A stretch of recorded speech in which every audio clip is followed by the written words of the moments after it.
தம்பி என்ன கொண்டு நீங்க ஆப்ரோல விட்டுருங்க, ஆப்பிரிக்கன் காடுல விட்டுருங்களேன். அந்த ஆப்பிரிக்கன்ஸ் இருக்கிற இடத்துல போய் எனக்கு மொழியே தமிழ் வேணாம், ஹிந்தி வேணாம், இங்கிலீஷ் வேணாம், தெலுங்கு வேணாம், எதுவுமே வேணாம், மொழியே தெரியாது என்ன கொண்டு விட்டீங்கன்னு வச்சுங்களா.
ஐயோ ஐயோ,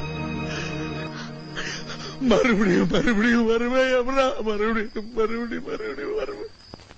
பண்ணி வச்சிருக்காங்க பாத்தியா?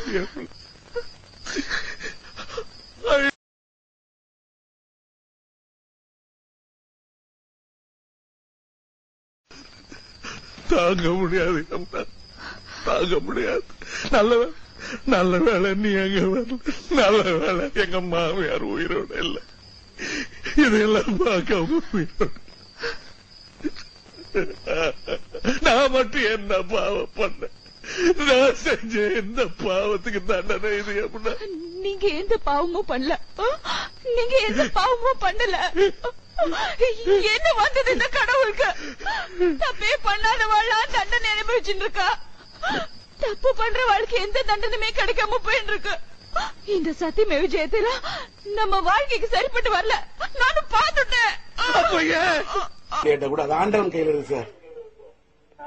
அந்த ஆப்ரோ வீட்டு ஒண்ணு போட்டது எப்படி சார் இருந்தது? என்ன எதுக்கு இப்படி வளர்த்த? கடைசியில் இந்த மாதிரி கூட்டி கொடுக்கிற மாமா பசங்க கிட்ட தோத்து போறதுக்கா? இன்னைக்கு நெட்ல இதை பார்த்து இந்த பிட்டு பாருங்க, உலகத்தை கலக்குதா இல்லையான்னு பாருங்க. ஒரு நல்லவனுக்கு கிடைக்கிற எல்லா மரியாதையும் கெட்டவனுக்கு கிடைச்சிருது. அது எப்படி?